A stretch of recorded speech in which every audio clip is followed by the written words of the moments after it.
As Thomas mentioned, I'm Chad Burke, President of the Economic Alliance Houston Port Region. If you aren't familiar with who we are, we're the Economic Development Corporation that serves the Houston Port Region, the Houston Ship Channel region, from inside the loop out to the bay. We've got 12 cities that are members of ours: Harris County, the Port of Houston Authority, which is represented over here today, in addition to the over 250 private member companies that are also members of the Economic Alliance. Our panelists come from our membership, and we want to thank them again. And panelists, do hang out if you can. Also, again, thank you to the panelists, but we do have some speaker gifts for you here, right on the table to our left. So please take a moment to grab some speaker gifts. That includes you, Bill. Thank you, Bill. Bill did a great job. I thought that was some really good information from Bill as well as from our panelists. So speaking of information, some of the things that I heard today with dentists, what a great opportunity. I mean, there are a lot of people looking for a kind of the foot in the door and the way to get your company into this region, to develop that referral that Kelly talked about. What a great opportunity with dentists and the guys there at Channel and what they're doing. From Kelly, I think you heard very clearly that relationships and communication are very important to doing business with industry. And it's really pretty cool that they make the missile fuel for our nation's defense. So hopefully they won't be making too much here shortly. Again, from Jeff at LyondellBasell, that one, they're hiring, and two, I know for a fact that they've got 2 recently announced projects put together in excess of $1 billion right here along the Houston Ship Channel. One on the north side and one over here in LaPorte. So a lot of good things going on there. And obviously Exxon has just a few people out in their plant right now. I think they've got over 7,000 contractors working right now, either in Baytown or just north of there. So lots of great things going on. To that point, the Economic Alliance is charged with growing the local economy. So we work with these companies to try and convince them to put those projects in our region, whether it's a greenfield project or an expansion project. And this year alone, the projects that we've worked on have accounted for, that have come to fruition, that Chad Carson, Chad, raise your hand back there. Chad is our VP of Economic Development. The project wins that we have just this year alone are in excess of $470 million, almost $500 million in new project work this year. So when people ask us, hey, how is your economy? How is the Southeast Harris County, the Gulf Coast doing? Our economy, the petrochemical industry, is obviously still thriving and growing and expanding right now. It's never ever been a better time to be a service or contracting company in the petrochemical industry, and I think you heard that loud and clear today. So lots of great things going on. I really want to thank the committee that puts this on, Steve and his co-chair Natalie. Would all of our committee members stand up real quickly? We've got a lot of committee members here, so stand up real quick. Let's give this committee a round of applause, because they put these events on. The reality is, these events are for you. It's for business to business relationship development and opportunities to get in front of folks that you can grow your business and then provide great services to those owner-operator companies that are out there. So thanks to the committee, our staff, Dana, right here. Dana, raise your hand. Everybody give Dana a big round of applause. Especially to our sponsors, iProcess, Data Systems, all of our booths. Thank you guys for coming. Thank you for visiting them. I've got some more really good door prizes here I'm fixing to give away in just a minute. But thank you to all of our sponsors, to the port, to the Pasadena Convention Center, and then all of those booth exhibitors. Well, thank you. It's a pleasure coming here this morning. You know, Thomas Brinsko and Chad Burke were sitting around one day and they said, you know, we're going to have this breakfast forum. We need to talk about procurement. And they looked at me and I said, man, I'm the safety guy, right? I don't know anything about procurement. And we were discussing the the requirements for safety in procurement. So I'm going to talk a little bit about that. But first of all, y'all got to learn a little bit about myself, because you know what's bad? I should have had a lapel mic as I walk around when I talk. You know a little bit about me because you got to hear my bio, right? There's some other things that's left out. Is I'm a husband of 30, how many years? 37 years. My wife just walked in. You know, Brad Paisley and I sat down one day and we wrote a song, and I wrote the lyrics and he put the music to it. It's called "Waiting on a Woman," and it's a great song. You know, we wrote some other good songs together too, and I'll talk about that later. But one of the things that I've learned in the past in my different job experiences as a safety professional and as a manager is that you have got to understand the people that you're trying to communicate with. Now, Stephen Covey calls that seek first to understand. That's the first habit of highly effective people, highly effective managers. So some of y'all know a little bit about me, but I don't know as much about you. Now, I can assume that everybody in this room is a procurement manager. So who all's in procurement? There's just a handful of people in this room. So I don't have to teach you people that are in this room about procurement, right? Who all's in the supplier contractor business? There's a lot of people over here. So all you people with your hands up, you got to go find the procurement people and try to get these jobs, right? All right? Well, let me tell you how to do that. How do you do that? Well, you got to seek first to understand. You got to understand what they want, right? You got to say, well, I know so-and-so because he's from here, and so that's probably what they want. Well, that might not be what they want. So one of the things that we talk about when we have relationships is we try to understand the people that we're dealing with. And it's communication. It's all about communication. You ever walk up to somebody and say, hey, you know what? I want to work for Exxon. But Exxon says my TIR has to be below 1. I can say, let me tell you how to do it. I can give you this canned program, put it in your package, and say, this is what you get to do. That's not what they needed to hear. So I thought maybe we'd have more procurement people here, but I wanted to really try to find out who you are out here. So I'm going to ask you one quick math question. It's a procurement question. I purchased a bat and a ball. Now, some of y'all already saw the picture and you heard what I said, and you got a smile on your face like you've heard it before, so don't ruin it for your neighbor if he hadn't heard it. But it's a real math question. The bat and the ball cost $1.10. Okay? Put that in your head. It costs $1.10. The bat cost $1 more than the ball. How much did the ball cost? Y'all just yell it out. What did I hear?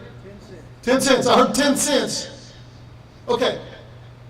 Steve, you're in bank, aren't you? No? Oh, insurance. He's the insurance guy. Okay, so he's going to sell you some insurance. All right? So you got a 10-cent ball. The bat costs more than $1 more than the ball, so the 10-cent ball plus $1 makes that bat cost $1.10. And then you got a 10-cent ball, so it's $1.20. Doesn't add up, does it? What are we going to do about that? Some of y'all jump to conclusions, right? Real quick. It's real easy. Really think that, hey, look, the ball costs 10 cents. Some of y'all are still going, scratching your head. Well, let me see. There's actually an algebraic formula. And you know what? I failed algebra. Algebra is tough. I can remember going to college thinking, God, I wish I'd have stayed in high school. You know, so the ball costs 5 cents, because if you add it up, $1.05, and the bat costs $1.05, so it adds up to $1.10, right? Has everybody got that? You feel good about it? Did it stump you? Tell me what this is. Old lady. It's an old lady. A young lady. Lord have mercy. Now what are we going to do? How am I going to be able to talk to y'all when some of you think it's an old lady and some of you think it's a young lady? How am I going to be able to communicate with somebody that can't see the same things I see? It's going to be tough, right? So y'all know that this is another one. I was thinking about purchasing and procurement, because when I was at Valera, when I was a contractor safety manager, I used to do the qualifications for the procurement, for the purchasing group, okay? So if you were a contractor or you were a supplier and you wanted to work for my refinery, the paperwork came to my desk. And I stacked up that paper right on the right side of my desk, and usually about Wednesday, I would start going through them. And I would be looking at key indicators on there. Number one was your TIR, total recordable incident rate, okay? But one of the first things I looked at is how big a company is it? And then if the CEO and the safety director had the same name. And if the CEO and the safety director had the same name, I usually made a phone call. I would call them up and say, hey, I'm looking at your PQF and I noticed that your CEO and your safety director have the same name. And the guy that answers the phone is probably the CEO. Yeah. So the person that answers the phone is your safety director and your CEO, all are the same name. And you want to come to work for my refinery? Well, yes, we did. Well, there was a conversation talking about safety and what the requirements are on safety. And we get into the qualifications for a TIR. So some of the big procurement companies talk about total recordable incident rate, and they say total recordable incident rate, you have to have a rate below a certain number. Well, what is that number? What procurement people, what's that number? All right, contractors, what's that number? 1. I heard a 1. Wow, a 1. Do you know what a 1 means? A 1 means that if you have worked 200,000 man-hours and you have 1 recordable incident, then you can get a 1. 200,000 man-hours. Do you think that little company that has the CEO is the guy that answers the phone, the guy that is the safety director, and the guy that bought his safety program from Safety Programs R Us? You know what? He might have a 0 because he haven't worked. He doesn't have a total recordable incident rate, right? So he's still in the plan. I don't get to disqualify him because he's there. What about the guy that has right at 200,000 man-hours and he has a fatality? 200,000 man-hours and you have a fatality, what is your total recordable incident rate? You contractors, you know what it is. You tell me what it is. It's a 1! 1 stitch on a little finger or fatality gives you that same number. It's the same number that you get that can disqualify you from working in a plant. I see some of these contractors' heads going, yes, yes, yes. I don't understand that. What if that fatality that you had happened at a plant that blew up? Your guy was just standing in the street. What does that mean? You can't work in my plant? Maybe yes, maybe no. So my job at Valero was to work with the purchasing department, and I'll talk about purchasing department because we're going to talk about procurement. And procurement has a little different definition. Because procurement, and I have it written here, I don't know if I can read it here, but procurement is where you're going to get goods and services, and you're not just purchasing it. You're actually taking it through the whole process. You're vetting the companies. You're qualifying the companies to do certain services for your company. And the thing that each and every one of you that are in procurement, that are working for these petrochemical plants and these manufacturing plants, what is usually the first word on your mission statement, on your operational excellence statement, on the statement that you put on your website, the statement that you put on your big sign in front of it? What do you say? Safety. I heard the word safety again. Once again, we heard the word safety. We're going to provide a safe work environment for our employees and our contractors. So how are you going to do that? You're the procurement manager. It's easy to just do your job and somebody tells you to do it. Hey, I need you to go find so-and-so and buy it. I need you to find certain types of bolts and go buy the bolts. What you do is you compare the prices of the bolts and then you figure out which bolts you're going to be able to use, and then you stock them, you put them in your warehouse. But how hard is it to provide a service or be the procurement manager that provides a service? There's a lot of companies out there that's going to dress up really nice in the beginning. You hear that word, in the beginning. You know, when you're dating, you're at your best behavior. Before you go out on a date, you dress up, and put your nice clothes on, you put the good smelling stuff on, and you go out on the date, and you spend some time dating that person, and you get to know them, and you know some things about them, and then you get engaged. And during the engagement, you spend a little bit more time with each other, and the next thing you know, you get married. Well, that's more like, that's for you procurement people, that's what you do. You're saying, I want this person to be in our plant, which our number one objective is safety, right? That's what our mission statement, our operational excellence is safety. And I want this group to be the safest group inside my plant. Well, back when I used to, where I used to work, the purchasing department handed that off. They said, okay, here's your guy. We made the deal. We made the best deal we possibly could make with him.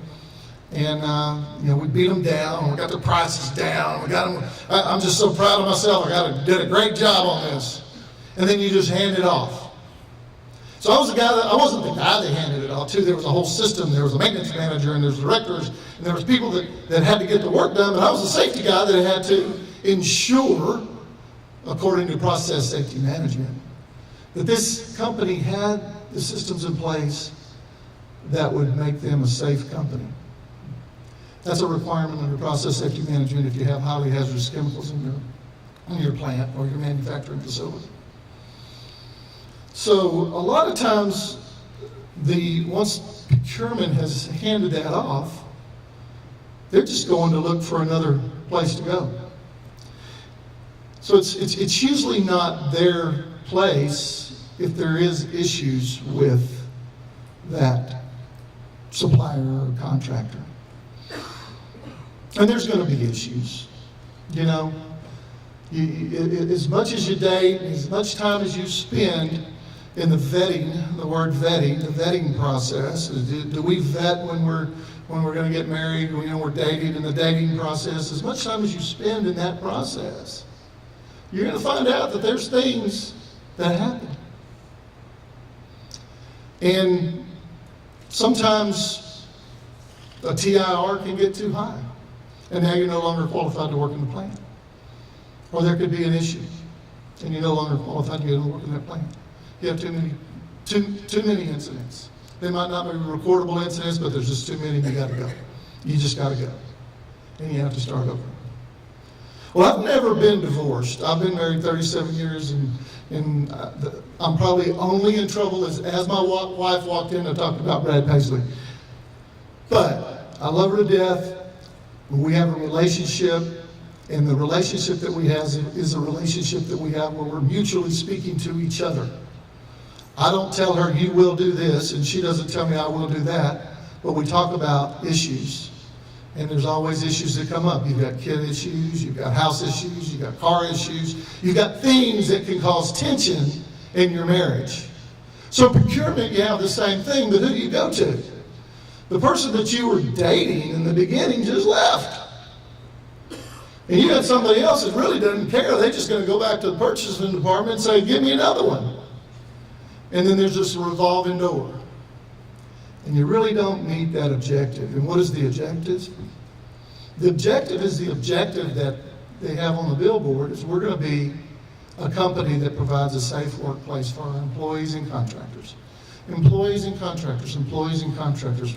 It should say just the people that work inside this gate. So I work for Evergreen, my company, works for a manufacturing facility, a refining company, who has a concept as the person that vetted you owns you. And I learned a long time ago in one of the trainings that I had, which was had to do with the OZ principles, and they redefined accountability. So if I was just accountable for hiring, and that's what I did my job good, I hired this person, then if you didn't grade me on the actions that this company did later on, then you really can't hold me. I mean, that's not my job anymore. I've handed that off and somebody else is accountable for it. But if you take accountability to the point of you take ownership, and when I say take ownership, that means you've bought that company, that person, that group. You've bought into it and you've taken ownership. That's a marriage. And so when there are issues, you're a part of those issues. Now, obviously, in a petrochemical plant, there's always a safety department, and they're the guys that are going to come and tell you, hey, listen, this is what we do, this is how we do it. But in the plant that I'm telling you about, whenever we have issues, and we do, we're really good. I don't have a problem telling you that. We got VPP. I'm going to lay that out to you right in front of you. But we're good. But we have issues sometimes. We go and talk to the procurement person. As a matter of fact, we meet once a quarter with the procurement person. We talk about proactive things that we're doing in safety with the procurement person. And there was a time when I thought, why are we talking to the procurement person? We got the safety manager, we got the maintenance manager, we got the plant manager. Why are we talking to the procurement person? It's because that procurement person owns us. We're in a relationship. They vetted us. They're the one that put their name on the line that said, this company is the company that we want. And the reason why this company is here is not only do they have a good total recordable incident rate, but we could have had a high total recordable incident rate. They said, we want them. Why? Because of what I told you earlier. Sometimes there's circumstances that would cause that. Sometimes there's things that saying that, look, you know, we can get better, and you can show total improvement or continuous improvement in everything that you do. So accountability is a big part of being a procurement manager or a person in procurement. It's also a big part of being a supplier or a contractor. Sometimes we expect other people to do things for us, and we feel like we're vulnerable. Sometimes we feel like we might be a victim. And my God, you know, they didn't give me the tools that it took to do my job. I always loved the word they. I used to go, you know, as I'd hear somebody when I was at Valero, and they'd say, well, they didn't tell me that, or they didn't do this, and they didn't do that. And I always say, who's they? Are they a person? Do they have a name on an office door somewhere? I need to find who they is so that we can go settle this. And we need to develop a relationship with they. Taking ownership. Taking ownership. As procurement managers, when we take ownership of what we vetted, we've become safety managers. I had a guy one time tell me we had a project going across the country, and I was talking to one of the guys on the phone, and I said, well, man, that's several small incidents. How are we going to fix that? Well, you just need to send a safety man here. I need a safety man for every truck. They're not taking care of business. Nobody took ownership. When do you take ownership of that, you know? What's turning into a job that and I'm sure the people that went to school in procurement didn't have Safety 101, but certainly it's become the norm. And it has become the norm because I know that a lot of the people that I work with in a lot of these manufacturing facilities, when we have the Houston Business Roundtable has their safety excellence audits that go on, they're usually led by somebody in procurement. So you know, I can remember talking to a guy in procurement, giving him a presentation, you know, all dressed up in a suit and telling him how great I am. And then, you know, 2 months later, I'm in coveralls doing audits with this person. And we're out in the field looking at somebody and looking at their management systems. Proactive management systems is what we have to look at. You need to make sure that the companies that you're vetting have management commitment. And what does it mean when you hear the word management commitment? You know, I've listened to people say, you know, safety's my number one, as long as we make profits. Well, by God, we're going to make a profit, you know, but we're going to do it safely. But management commitment is when management is the companies that you're vetting, the companies that you're listening to those presentations, they're willing to invest in their employees in high-level training. They're willing to invest in their equipment that is above and beyond. That's equipment that has the safety features in it.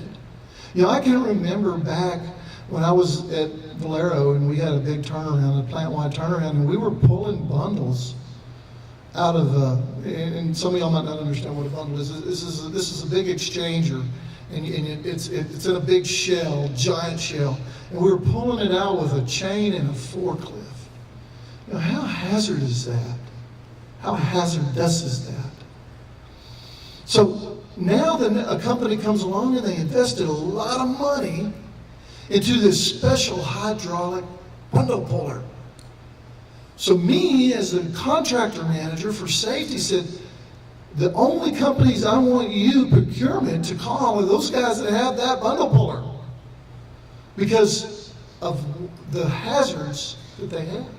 So when one company does it, for the other companies to compete and to be that company, they have to invest in that same equipment. And it makes an equal playing field, but the winner is the employees that are doing that work. And there's a lot of work like that. The business that I'm in, we have high pressure water. And we've invested a lot of money in automation, so now the guys they're not right next to the hazard. As a matter of fact, they're controlling it outside of the hazard, so they don't even have to wear all the special PPE that they're working with.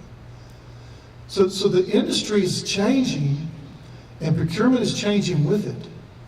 In procurement, when you vet a contractor or you vet a supplier, and you have to get to see how they are, there's a lot of big companies out there that are going to do that for you. I can remember a phone call to an engineering company one time who had the CEO and the safety director were all the same guy. He says, Bill, I'm an engineering company. I can't get in because you've got all these requirements. And we just want to come in and make drawings for you. And I said, you know what? You're right.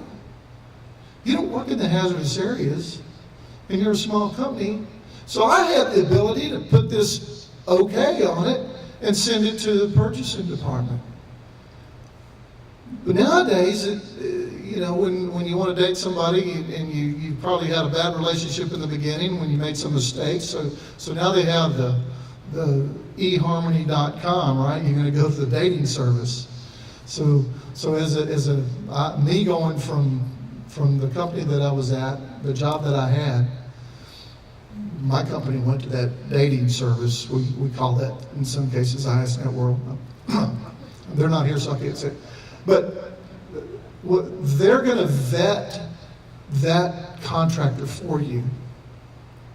And what happens when, I don't know this because I've never been in the dating world, not especially when there was computers, but when the people, I see television shows where the guys, they're taking pictures of themselves and making up stories about what they can do. Hey, I can do this, and I've got this, and then so they're trying to find a match for them. What do you think happens with these internet services that qualify your contractors? You've got to do your homework with that. You know there's a multi-million-dollar business in selling programs for people that have to have those programs. Now, me coming from the side of the business of being the owner, the expectation is if you got these programs, you better know what you're doing. You better know how to do it. You should have trained your employees on it. But I find 9 times out of 10, back when I used to audit these companies, I would say, well, you said you do this because it was in IS Network. And the guy's looking at me with this blank stare like, oh my God, who put that in there?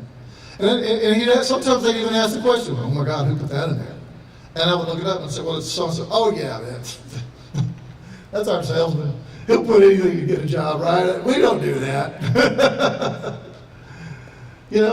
So it's hard sometimes to have that vetting process when you utilize services like that. I'm not saying those services aren't bad services. I'm saying that you need to go into depth yourself even after you do that. There's several companies out there that has qualification programs. I mean, the Houston Air Safety Council has a qualification program that you can use, but it's more that they get the data for you, but what you do with the data is what helps you make that decision. when I give safety talks all over the country, and I do it at PPP and I do it at AFPM, one of the things that I talk about is that when you're in a position like I am, and like the procurement managers in the world, and business owners and CEOs, and you think everything's going fine because you're looking out your window and it looks like it's not raining, or you're getting information from somebody and you really don't get that good information. My CEO says boots on the ground, walking, talking, you've got to get out there and see it. I call that the Jenga game, and I've done this before. I've played the Jenga game. There's a guy, I stole this in Practicing Perfection, is the guy that gives this presentation about the Jenga game. But the Jenga game is when you're looking at the top of that blocks, of those stacked blocks, the very top. When you're looking at that from the White House that you're sitting in, from the procurement office that you're in, you go, look, I got this company, they're doing great, haven't heard a word about them, and you're looking down, everything's perfect.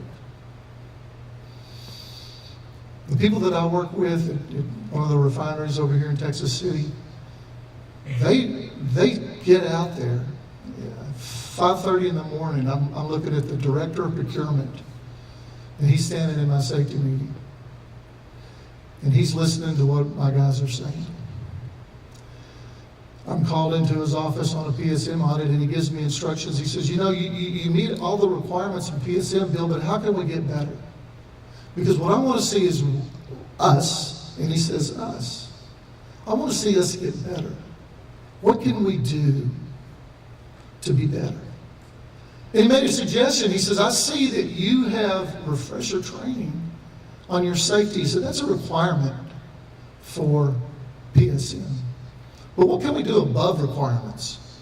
Are you doing refresher training on your skills? And I looked at him, I said, Jason Davis, this is his name, he works for Marathon. I said, Jason, I hadn't thought of that. I said, that's a very good idea. And one of the things that I don't do is I don't do one thing for one plant and do it for another. It's going to be our systems, it's going to be within our management systems. So we developed a training refresher. So the guys that have been doing the same thing over and over once a year have to sit down and analyze what they've done and actually take a test to see if they're still proficient and see if there's any gaps in what they're doing. That came from the procurement manager. It didn't come from the maintenance manager. It didn't come from the safety manager. It came from the procurement manager. Because that procurement manager was taking ownership of his people, of his contractors and his suppliers. And because he gets out and looks at it from the side, he has the ability to see where there's gaps.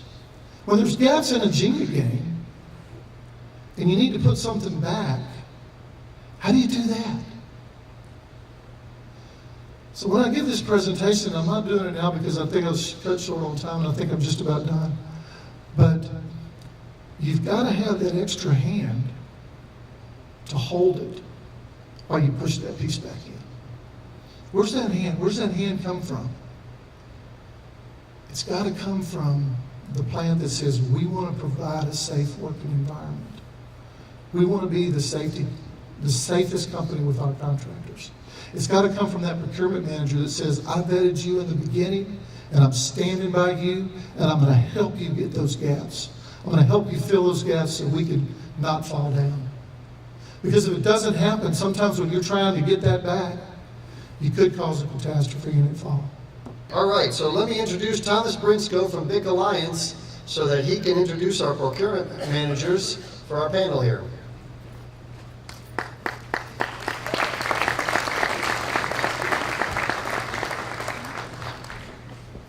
Thank you, Steve, and thank you, Bill, for your presentation. I see my panelists are coming up right now. My name is Thomas Brinsko. I'm president of BIC Alliance. BIC Alliance is a family of industrial service companies. We operate and own IVS Investment Banking and BIC Recruiting, a headhunting company. Most people know us as publisher of BIC Magazine. So It's our honor and privilege to co-sponsor this event for a number of years with Chad and the Economic Alliance. The coffee mugs you have with you today, please take them home as a gift. If not, I'll be washing them in our kitchen later on. So they're not doing me any good in my garage, and I hope you enjoy that as a little a gratuity, and thank you for coming from BIC. Also, my business partner and father-in-law, Earl Hurd, sends his regards and wishes that he could be here today. He's dealing with some flooding in Louisiana, but his special project and retirement vehicle is a company called BIC Media Solutions, and we're putting together faith and family-friendly books and movies. And on your table, I put 4 or 5 copies of his latest book, Rock Bottom and Back, which is a collection of biographies of folks who have suffered from addictions, not only to come back to break even, to overcome their addiction a bit, but to become contributors to society. We have several folks from industry and lots of folks who aren't. It's not an industrial book, but sadly, I think almost everybody knows someone or is somebody in their family or a friend of the family is affected by addiction. So I hope you would find some inspiration from this book, and after you read it, please pass it on to somebody else who might be able to benefit from it. Super excited about my panel here today. I'm going to introduce my panel first, and then I'm going to give them each about 7 or 9 minutes to talk about themselves and their plant and their philosophies. I have previously emailed all of the pre-registrants, and I have some questions from you, the audience, that I've compiled here. And if we have a little bit of time left over, we might have a traveling mic so we can ask a few questions. So with that, we'll begin.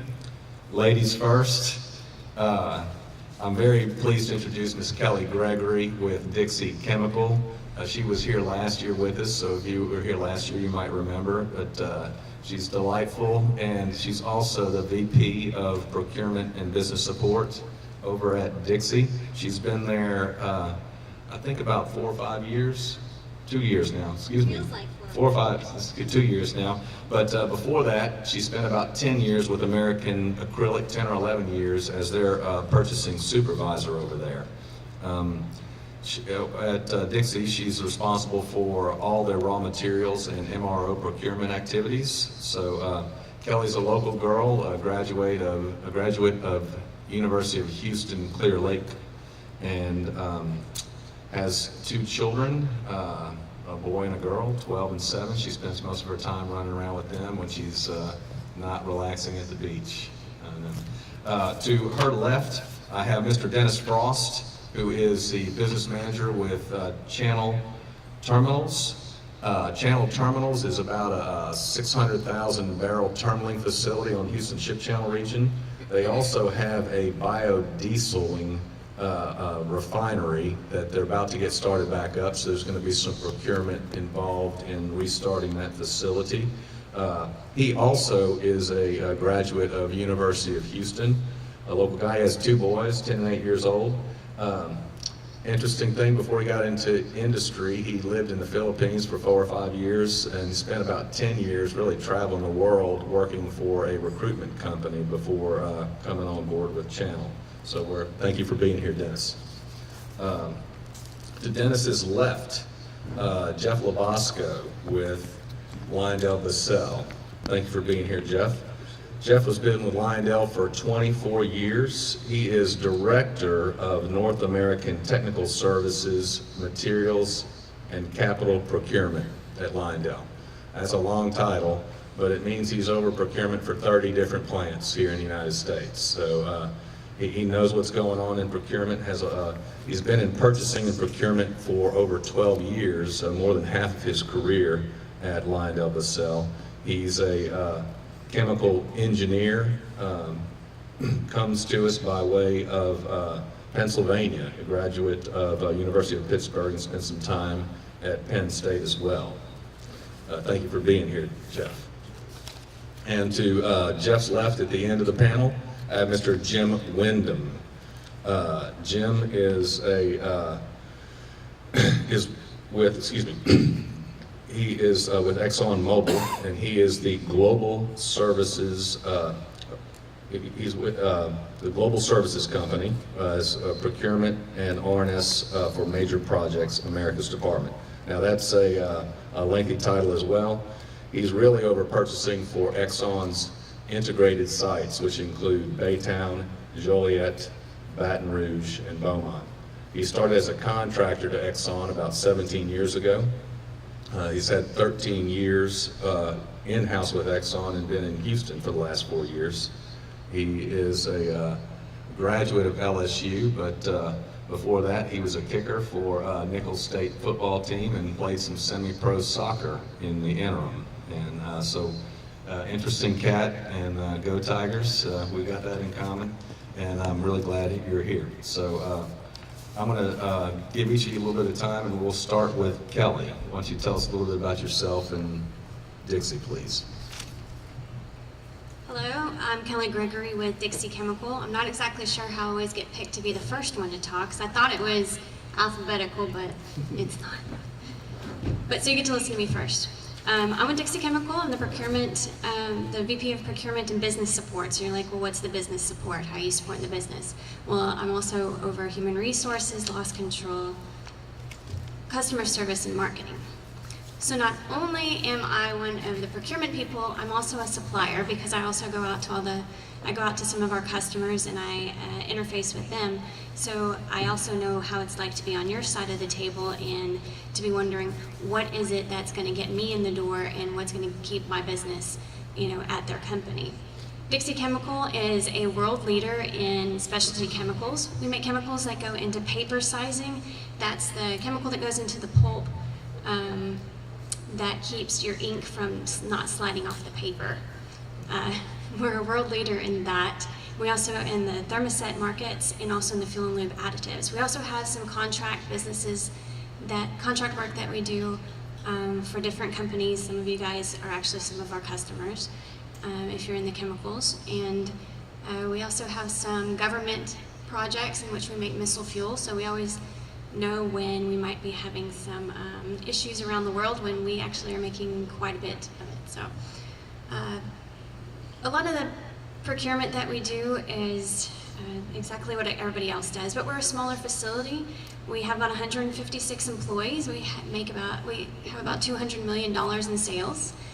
And so what they do is on a much bigger scale of what we do in terms of qualifications and how you get into the door. For qualifications, we really need for you guys to be prompt on getting back with the paperwork that we may ask you guys to give to us. Sometimes it takes you months to get it back, and by that time I've forgotten who you are, what you do. So the quicker you get it in, the easier it is for me to remember your face, remember your name, and the work that you possess. Plus it kind of lets me understand how you're going to be out in the field. If you're slow getting your paperwork back to me, and you are you're not very responsive to my requests, how do you think I'm going to relate that to the work that you do? So always be responsive to your customer. What we're looking for is for you to be a triple threat, and you're saying, okay, so what am I supposed to be good at?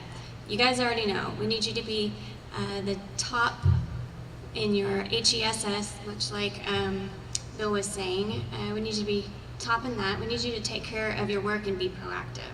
We need you to be reliable, because if you're not reliable, I can't get my business done. So I need you to be the best that you can be. And then also, as usual, I'm not going to lie to you, it is a lot about price. But if you're the top reliable person and you're always having the good safety records and you're coming to us with safety requests, you're going to be put a little bit above. We may pay that extra few cents, that extra dollar per item or whatever, just because we know that you're going to be taking care of us. What you need to do is to make sure that you're initiating relationships, make that face-to-face contact.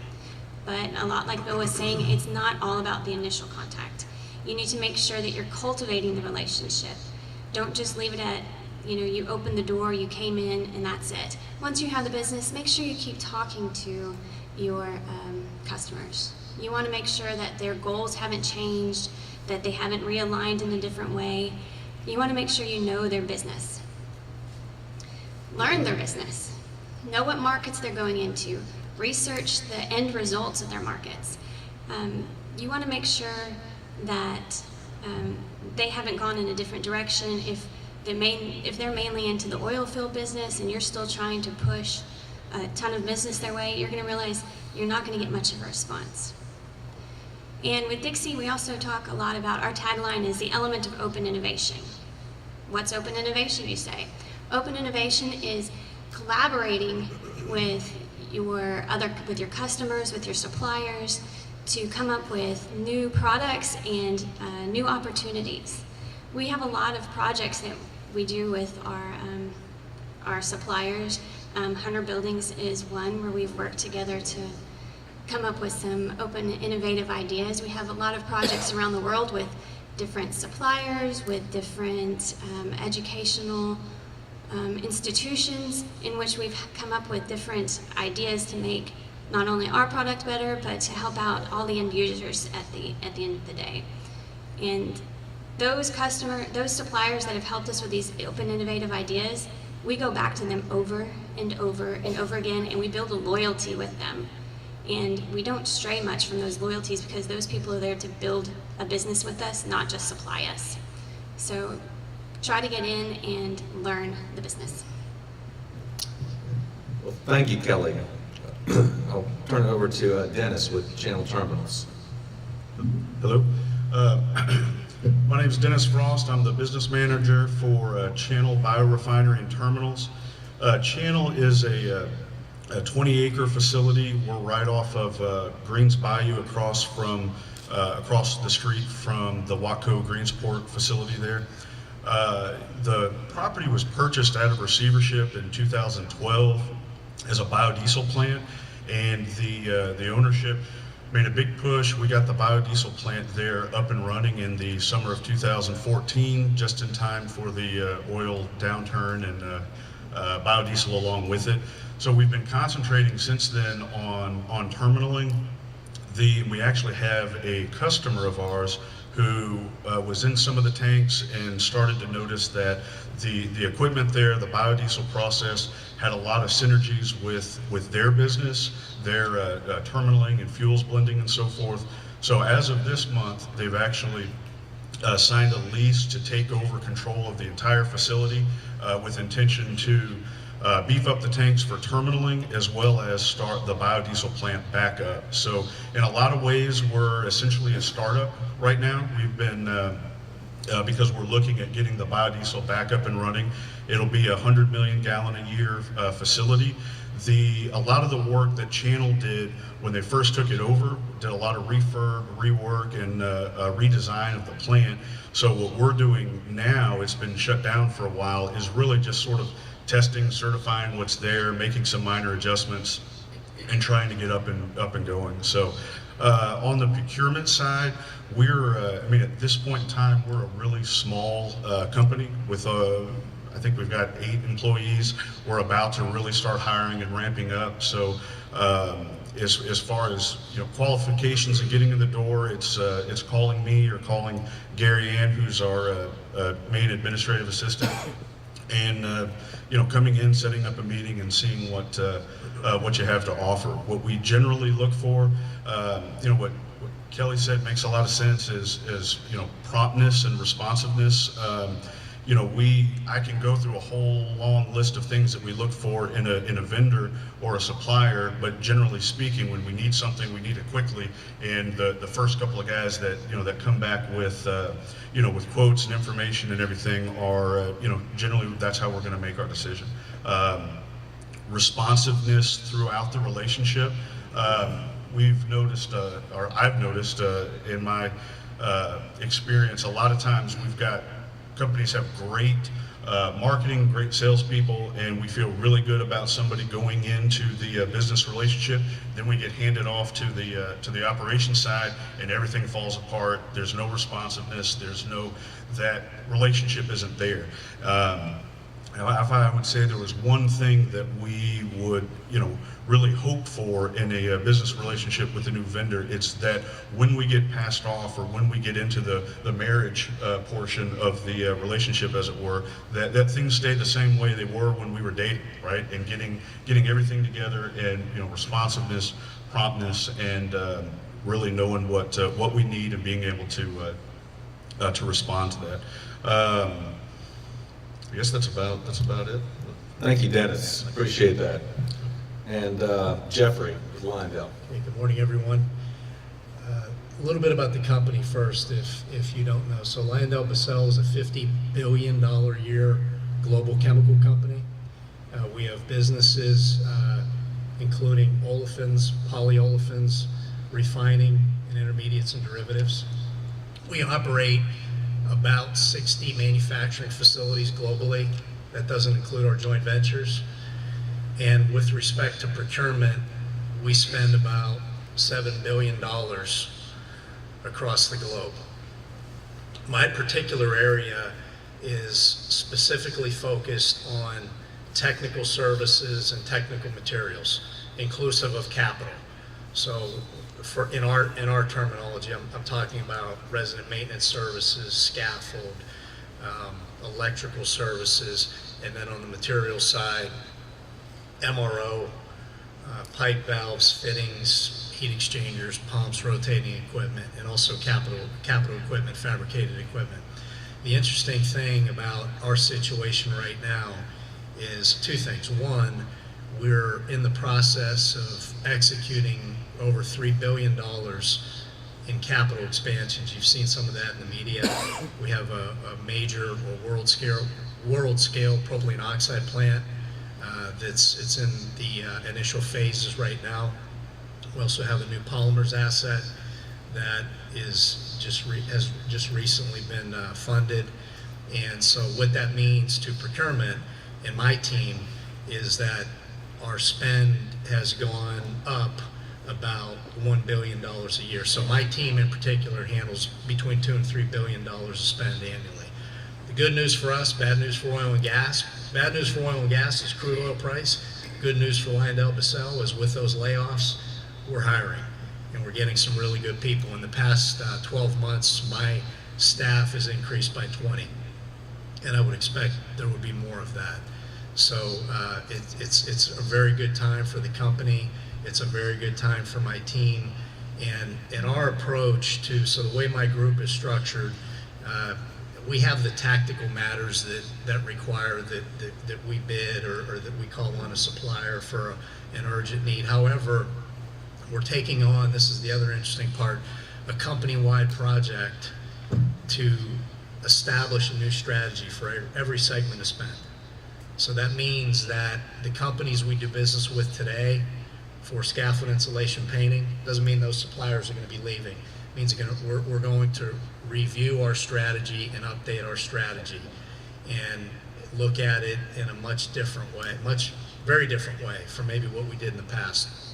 Our focus obviously is on the competitiveness, total cost of ownership is what we're looking for.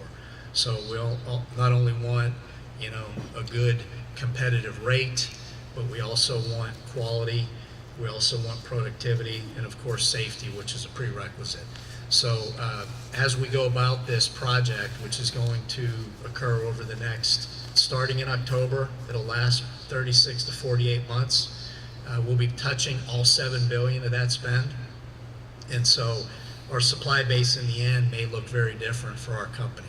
Today in my area, we have 5,000 suppliers in use in North America. And so one of the opportunities we see is that number's too large. We're going to hone in on a select few, not few, I say a smaller number of suppliers. And the way we're going about this is we're looking at each segment of spend.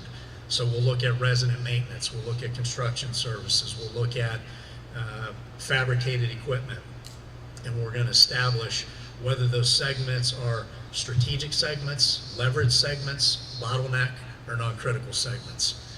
And based on that, we will engage the supply base to determine where companies may fit. But our focus is heavily going to be on relationships and strategic partnerships for those segments where we have where it's strategic, but on the other hand, where it's more of a leverage segment, bid and buy, RFP, we don't necessarily need a strategic partnership.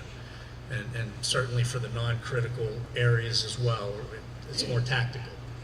So it's a full range of expectations out of the supply base. The minimum expectations to get your foot in the door include, number one, HSE. Our goal is 0.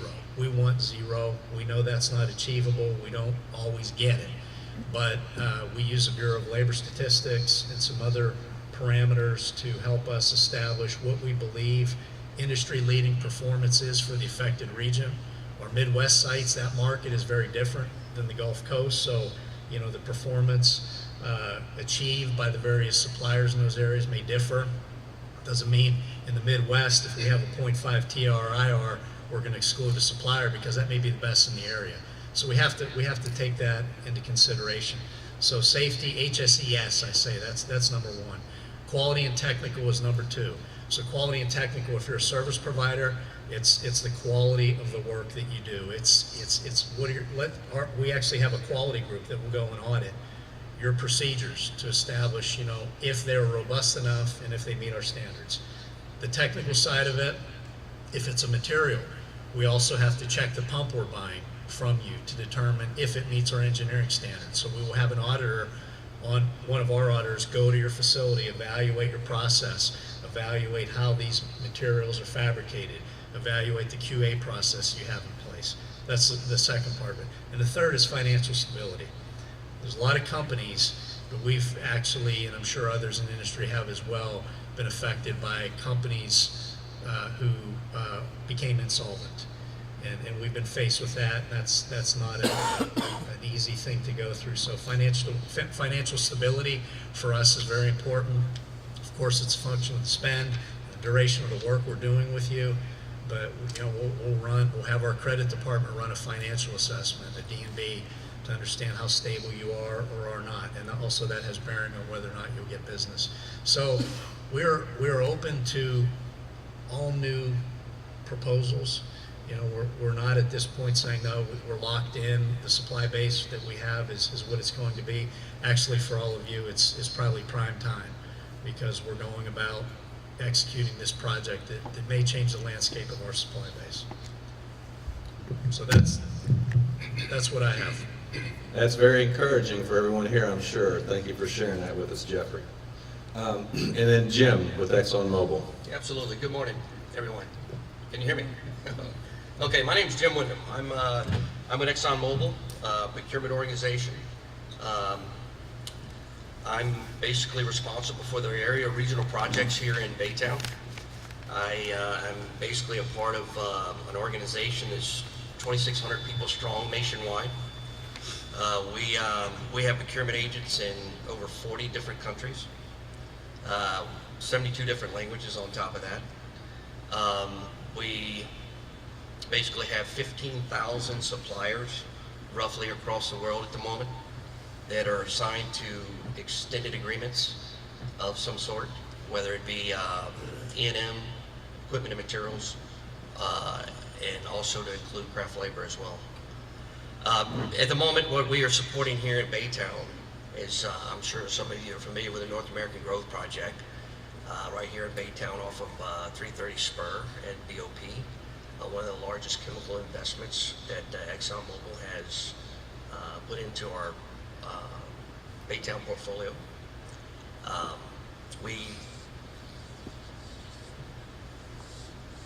As we continue to build in the Gulf Coast, supporting, well, let me start by this. We have a portfolio of sites, including Baton Rouge, Beaumont, and Baytown, and also Joliet. That's our integrated facilities. The organization that I'm included in, we support all 4 of those particular sites. And one of the things that I guess what I want to get to here is how do we get you guys doing business with ExxonMobil? That's the ultimate question. Okay, and basically we go through typical commercial bidding activities. We We also look at single source agreements against all of our contracts that we have in place, and potential additional contracts that we plan to execute. At the moment, we have a worldwide initiative for emerging market suppliers, which include across the world, and we're making vast improvements in that area here in Baytown as well, as long as the Gulf Coast local projects. And we're also doing something that some of you guys may be familiar with. We're also throwing into that initiative as far as obtaining your business reverse auction. Some of you may have been included in the past on potential proposals. So we have several different approaches to basically getting your business and put you on our sites and ready to work. What I'd like to talk about here is the good characteristics for a supplier. Earlier, Bill talked about the safety. Obviously, we look at attention to safety. Motto is nobody gets hurt. But not more importantly, but one of the other items that we look at is business integrity. We're looking at impeccable business ethics. How do you conduct your business? Bill earlier mentioned TRIR. If you got a TRIR, necessarily at 1.0, wherever it may be, that doesn't necessarily mean that we're going to disqualify you. Basically, what we're looking for in this market is, what is your mitigation plans? How do you approach safety? How do you manage your people on site? How do you manage your people going and coming from site? And certain things that fall around that category. Some of the other business characteristics here are low maintenance, keeping the market to a minimum. Continuity in your personnel. How much turnover do you have? Are you keeping a steady base? As we all know, here in the last 2 to 3 years, resources have been at about premium, and number two, there's not enough to go around. I mean, right now we have a portfolio that's working around 6,000 to 7,000 people in the field, right here in Baytown, which is incredible. How do you keep up with that resource base? And those are some of the things that we're trying to mitigate ourselves in terms of category management. How do we go after companies out there that we don't know exist? Okay, how do we use market intelligence to identify those companies? And how do we bring them into our potential plant sites? How do we get them qualified on a fast pace? Other things that we look at is people with good teamwork and skill depth and core technologies that can support our needs. When you start talking about what are we looking at, what services do we need you to provide? What's on the bid slate out there for services under a certain SOW, scope of work? We bring in our category management team, our category specialists, and we pull and screen, not just in Baytown here for the Baytown projects, but it's all across the country, all Americas. That's pretty much where our resources, our constraints are coming from. Well, I'll leave it at that for right now to answer questions. Thank you, Jim. I'll ask a follow-up question right off the bat, Jim. You mentioned reverse auctions, which are a relatively new phenomenon. Can you tell us a little bit about how those work for those in the audience that aren't familiar? Yes, the reverse auction is basically an extended event off a bidding exercise. Basically, we go out and competitive bid. We identify a bid list. We go RFQ. And there's several different ways that we implement reverse auctions.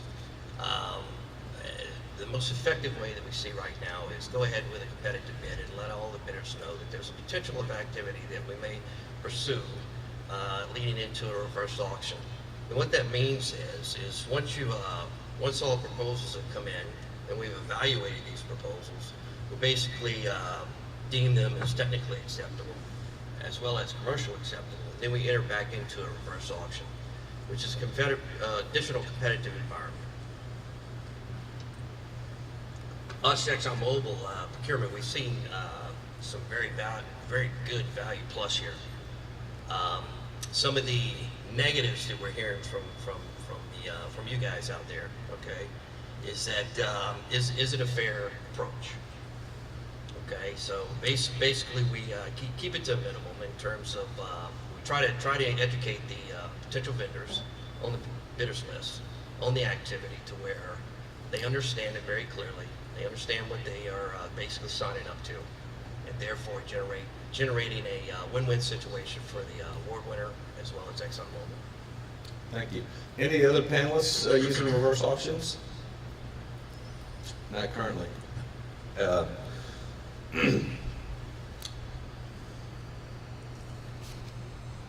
I'm going to ask, related to that, one of the questions that came from the audience was, do you utilize any kind of e-procurement process? And if so, tell us a little bit about that. So I can start, and it's a limited answer. We just recently implemented Ariba this past year, and so this is the source to order technology that we will be expanded. We're just in phase 1 now, which is basic contract management, but I expect to fully implement the whole way through so that we have the full suite of tools available from Ariba. So it's still early. E-auctions is part of that. We've not yet embarked on that journey. We want to, but we're relatively new in understanding what that tool can do for us. Anybody else? Nope. So we're just Lyondell right now. A question that came up a couple of times, what method of initial contact do you prefer that might be successful in leading to initiating a relationship? Is it more of a cold call face-to-face, or an email, or referral, or how best is someone new going to approach your procurement organization? And I want to thank Bill for being up here too, because he's got many years at Valero that he can speak to some of these issues. No, please. Okay, I talked about this a little bit last time, and I don't want to say that it bit me in the butt, but unfortunately, it is a lot of the face-to-face is how we're going to remember you. That's how we're going to talk to you. That's how you're going to making a bigger impression rather than just sending the email. And I can push delete very easily. I do it quite a bit. The voicemails are pretty easy to delete as well. Referrals, though, are probably my best bet. Find out who's already in our plant, find out, or if you have, neighbors, friends, whatever. It's a lot easier because then we already have some sort of connection. And especially if you're somehow connected to another supplier that's already in our business, that's providing us a really good support system and is working with us to build our markets, then you're more likely to get an in with us, because A players refer A players, C players refer C players. So you have to, if you have a good A player in your organization, you're going to you're going to respect who they like to work with.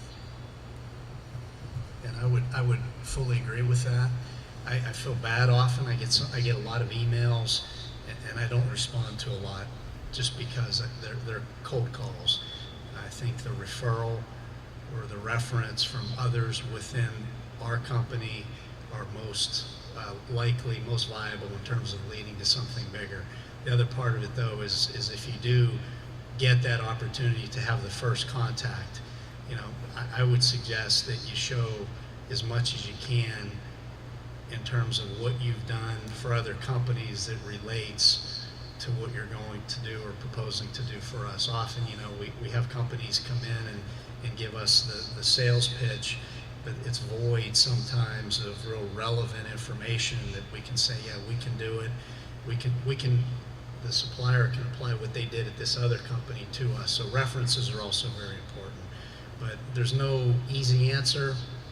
There's probably 90% rejections or 90% no callback to every 10 that get through. But if you do want to speak to the individual making the decisions, it's not manufacturing, it's procurement. And within procurement, you can start with the buyer at the plant, you can start with the category manager that sits in our main office in Houston, but that's the avenue. Thank you. So communicating the referrals and the case studies really that are most applicable to you is what you say is most important. Anybody else? I mean, I would, I guess, echo the same thing. Referrals are always best because it's coming from someone that you know and work with and trust. So, those are always best. Emails and voicemails, unfortunately, don't get returned a whole lot. Folks who come by and say, hi, I do this, and drop off a packet. We can't always sit down and talk about that right then, but at least it's somebody we've met and have some information about.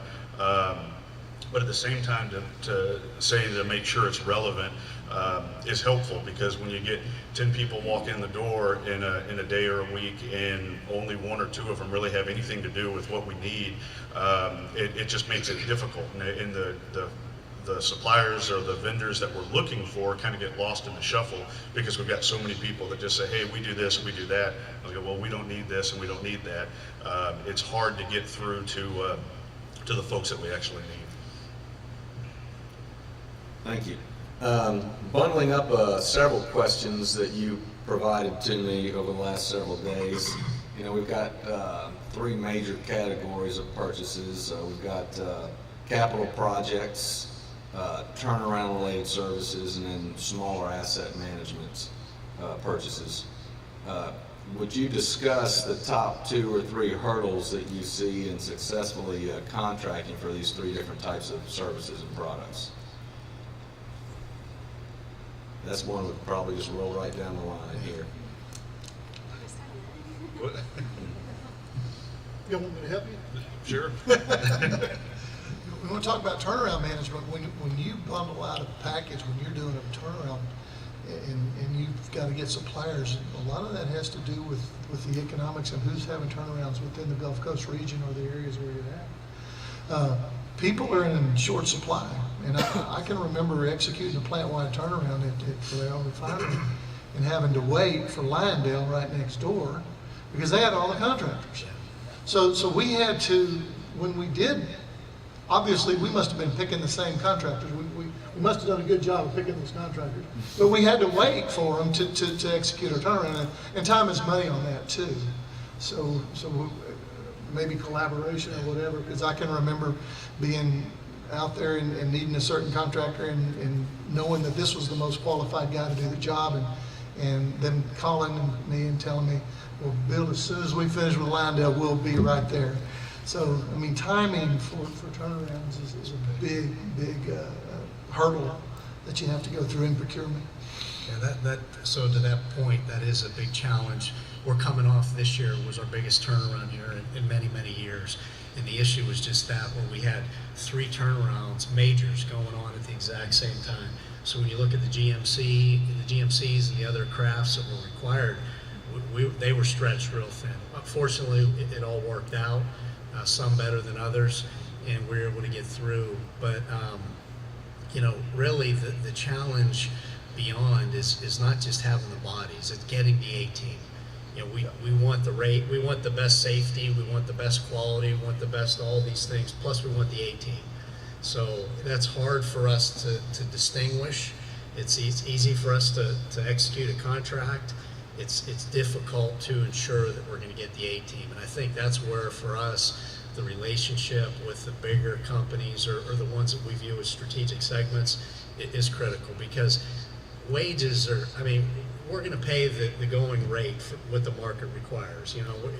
There's maybe a little bit of wiggle room on either side, but at the end, the biggest impact that we see on our sites, aside from safety, is getting the A-team and the productivity that comes along with that. If we can get a 5% productivity improvement because you got the A-team, that dwarfs, the 10 cents an hour you got, or the 2% reduction on the overhead. So productivity, A-team is very big. It's a challenge for us, though. Well, you mentioned the total cost of ownership earlier, and that's obviously a key factor that you're looking at when you're putting, that equation together, so to speak. Anybody else? I'd like to add to that. Yeah. The planning, I think one of the things here is get in early, But in the planning and development stage, identify those potential drags that you're going to have, whether it be a turnaround or whether your project is driven by a turnaround or if it's back-ended by a turnaround, whatever it may be.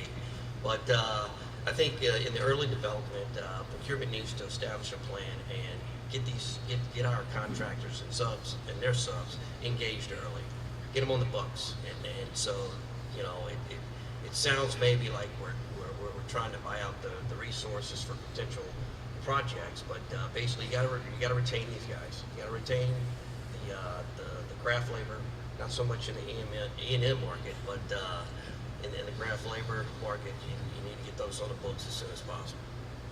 I think one of the hurdles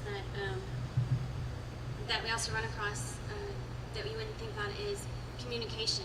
Communication tends to be a hurdle for some of us, where you guys are on these projects, but you're not communicating to us that, by the way, this is what's happening, here's the timeline, and here's how we can, help with the service. It's just, well, we're running late, or the project's delayed. But the more information that you can give us, the more we can be understanding, and we can work together to find a solution to the problems that we may have. And also in communication, we've also had times when either on our part or your part, the communication isn't very well in the bids that you provide, where you're giving us oranges and we ask for apples, and we're having to try to decipher it and try to come up with a good plan at the end of the day and make sure that we're getting the right costing for our bids and making sure that you can actually stay in with our projects. So make sure you communicate what we're actually asking for, and then actually communicate above and beyond once you're actually in the project to make sure that we understand what's going on, if there's any hurdles that you guys are running across as well. Yeah, the other thing that I would add... Could I ask all the panelists to speak a little closer to the microphone, Okay. please?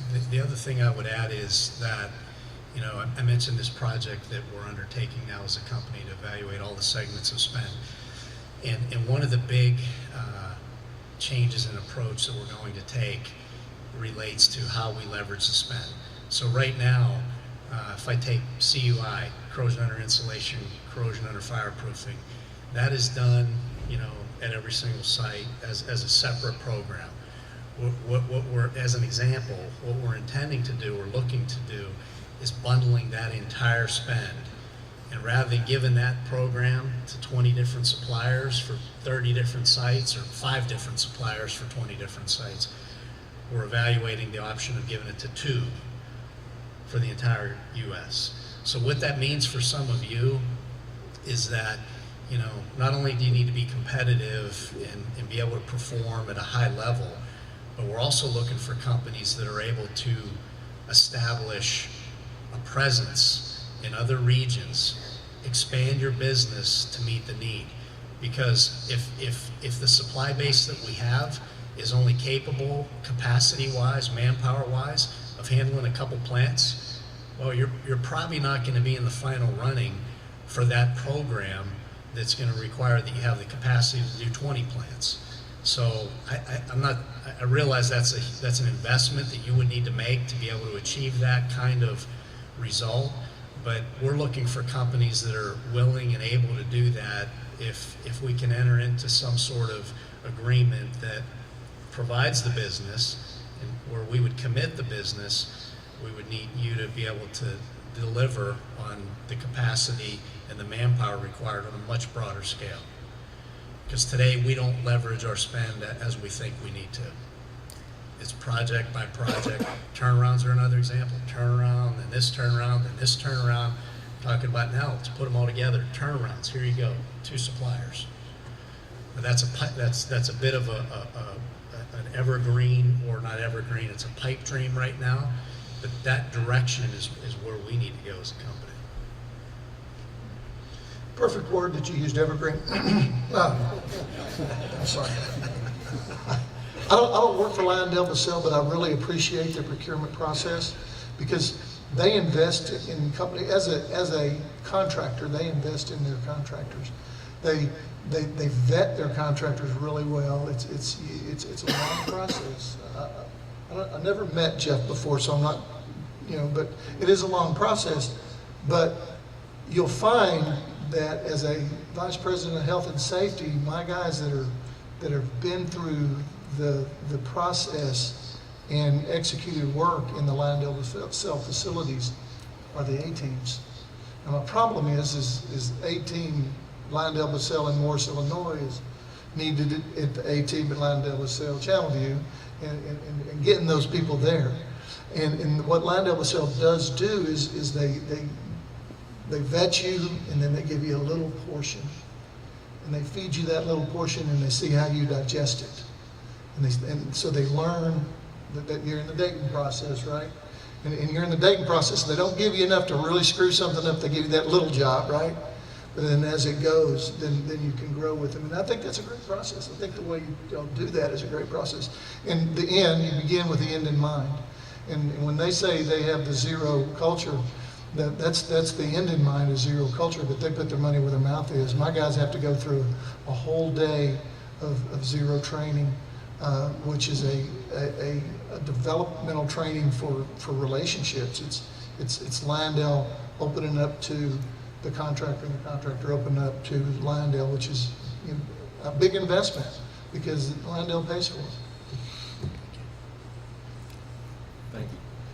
Jim mentioned earlier, getting involved earlier in the planning process, and I've certainly heard that from the contractor side, particularly as it relates to capital projects, but I think it applies certainly to turnarounds and even smaller asset management. One question that came up from the audience a few different times is, how do you advertise your RFQs, your RFPs? Some of the, I guess, some newer salespeople want to understand that question a little more thoroughly.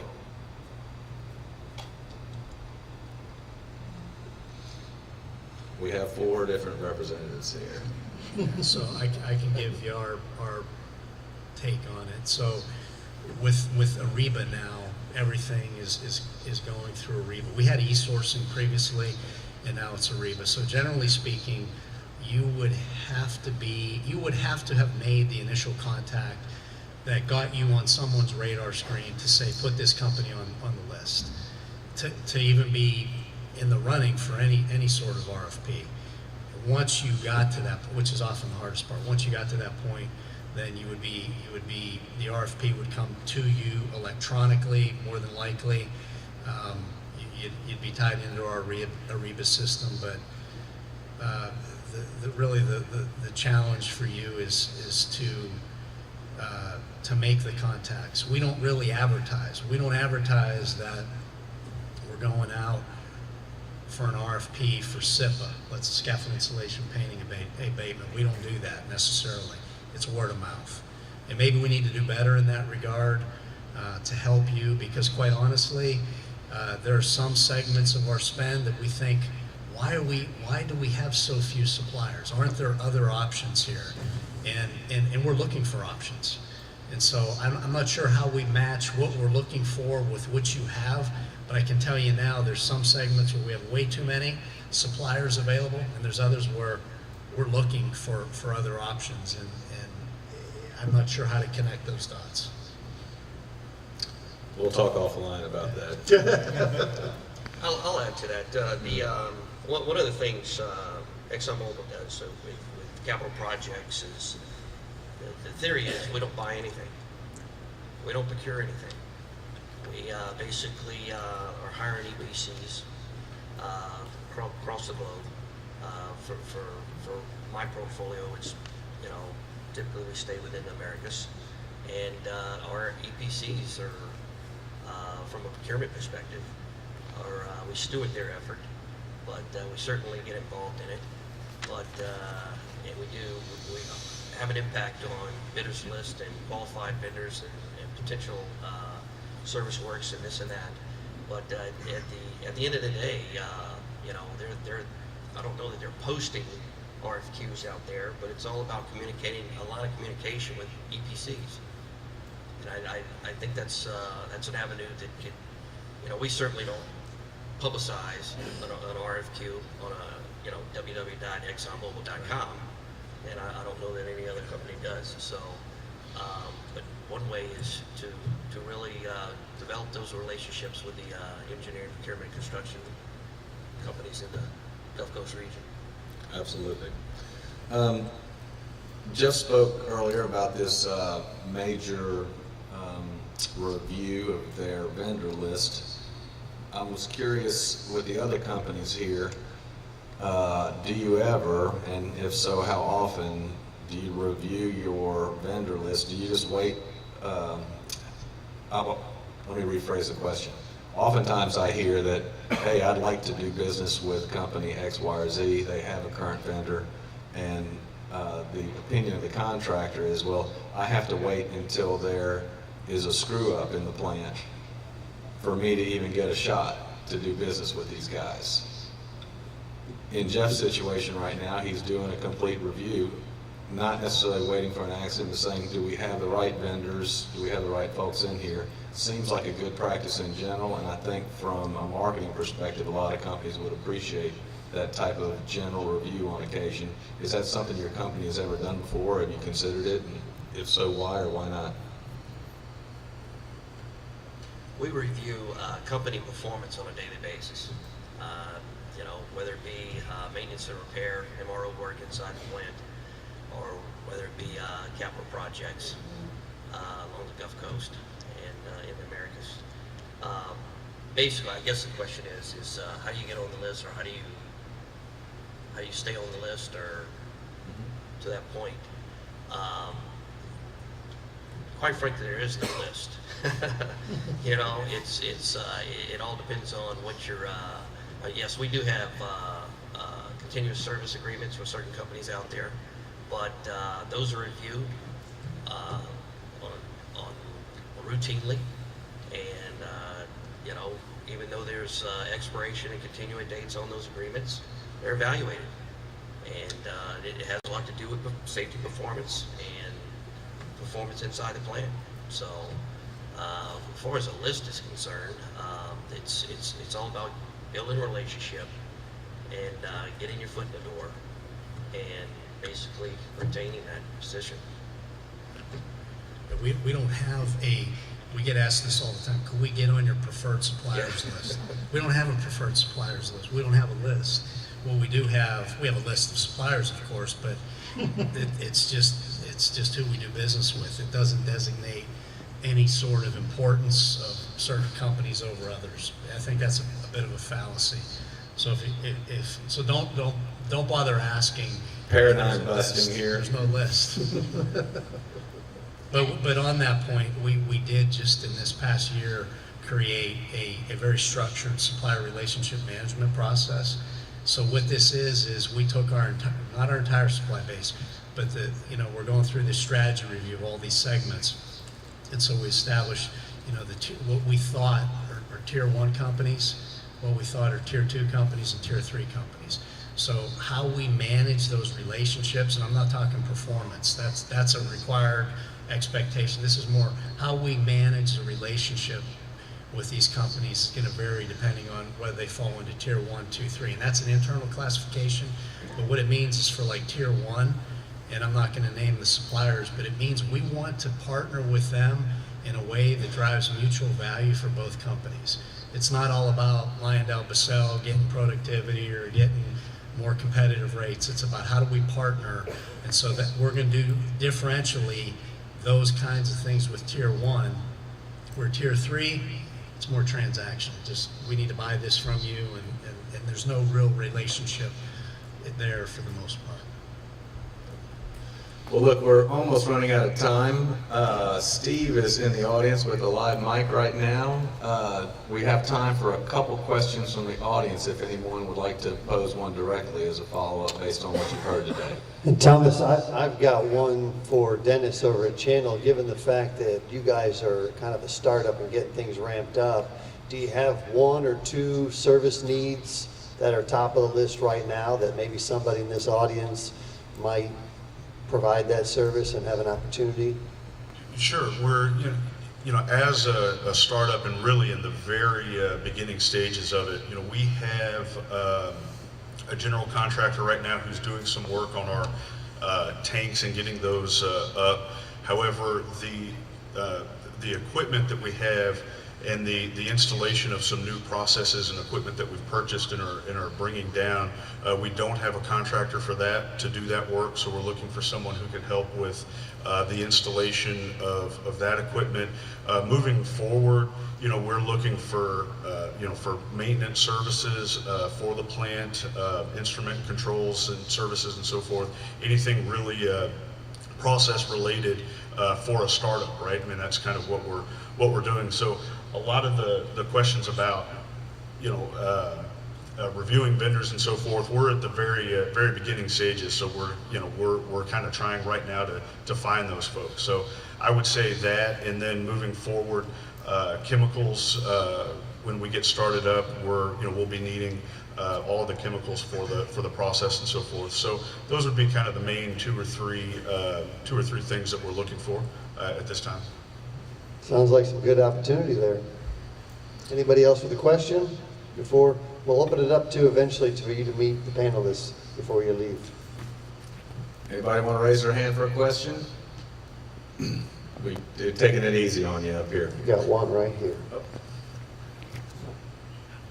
Mr. Shaw mentioned ISNet World earlier, so I had a question for the panel about what type of weight or importance is ISNet World to your business in procuring contractors or suppliers? Because it seems to be different perspectives on that, like it's really important or it's just a tool that we use. So I wanted to get your perspective on that.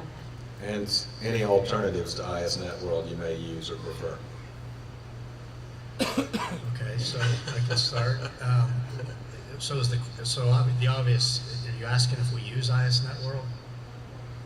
And how important is it? So to us, ISNet World is nothing more than an administration. It's a service. It's an outsourcing service. The requirements are established by LyondellBasell. So our expectations with respect to TRIR and all the other parameters that we review related to safety is really the meat of the program. ISNet or PICS or Browse or any others who do that kind of work just administer per the rules we've established. So assuming they're doing the due diligence and the checks and balances and documenting things properly in the system, I think we have a strong system. If there's a breakdown and the checks and balances not being done, then that's an issue. But to me, the expectations are really the heart of the whole system. And we've had some issues, and we have a project underway to look at how we do that better, because there's a lot of inefficiencies. But for the most part, it appears that it's functional. It can be better though. Anyone else care to stab an answer there? Look, let's all thank our panelists by giving them a warm round of applause.